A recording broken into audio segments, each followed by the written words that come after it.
Assalomu alaykum, efirda UzEks xabarlari. Bugungi dasturimizda birja yangiliklari hamda 2025-yilning birinchi yarmidagi birja polipropilen bozoridagi shakllangan holatlarni ko'rib chiqamiz. Dasturimiz avvalida UzEks birjasining barcha savdo platformalarida o'tkazilgan savdo natijalari va narxlar dinamikalari bilan tanishib olishingiz mumkin.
Bu o'tgan haftadagi asosiy indikatorlar edi. Endilikda birja yangiliklari bilan tanishtirib o'tamiz. Mustaqil Davlatlar Hamdo'stligi Xalqaro birjalar uyushmasining umumiy yillik yig'ilishi doirasida O'zbekiston Respublika tovar xomashyo birjasi va Tektorg o'rtasida hamkorlik va birgalikda faoliyat yurishi to'g'risida kelishuv imzolandi. Kelishuvga muvofiq tomonlar tashqi savdo jarayonlarini soddalashtirish va tranzaksion xarajatlarni kamaytirishga qaratilgan birja mexanizmlarini joriy qilish orqali O'zbekiston va Rossiya o'rtasida meva-sabzavot mahsulotlarini tashqi savdo rivojlantirish sohasida hamkorlik qiladi. Ushbu maqsadlarda UzEks Agro va Tektorg elektron savdo tizimlarini integratsiyalash rejalashtirilmoqda. Bu esa tashqi savdo operatsiyalarining samaradorligi, oshkoraligi va ishonchliligini oshiradi. Shu bilan birga tomonlar ishlab chiqaruvchilar, eksportchilar, importchilar, logistika va transport kompaniyalarining elektron savdolarga jalb etish bo'yicha marketing tadbirlarini birgalikda o'tkazish rejalashtirilmoqda. Biz birja bozorining alohida segmentiga o'tamiz, xususan 2025-yilning 6 oyi uchun polipropilen birja bozorini ko'rib chiqamiz.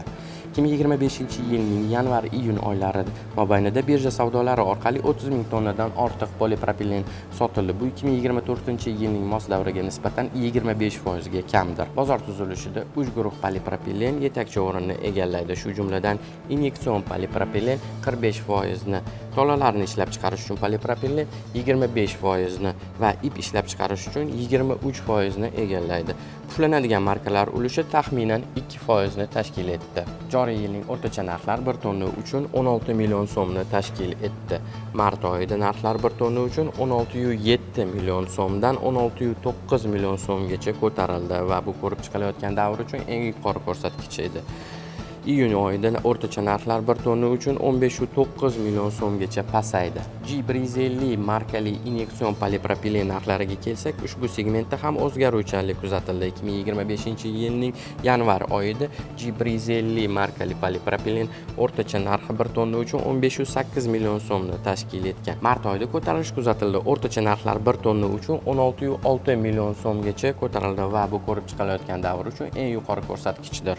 Iyun oyida o'rtacha narxlar 1 tonna uchun 16,2 million so'mni tashkil etdi. Xaridorlarning hududlar kesimida shakllangan tarkibiy tuzilmasi bo'yicha Toshkent shahri va Toshkent viloyati yetakchi o'rinni egallamoqda. Uning umumiy ulushi 63% ni tashkil etdi. Samarqand viloyatining ulushi esa 15% ni tashkil qiladi. 3-o'rinda Farg'ona viloyati 6% ulushi bilan. Qolgan hududlarning ulushi 1% dan 5% atrofida edi. Bu yetkazmoqchi bo'lgan so'nggi xabarlarimiz edi. Birja kotirovkalarini kuzatib boring. Xayr, salomat bo'ling.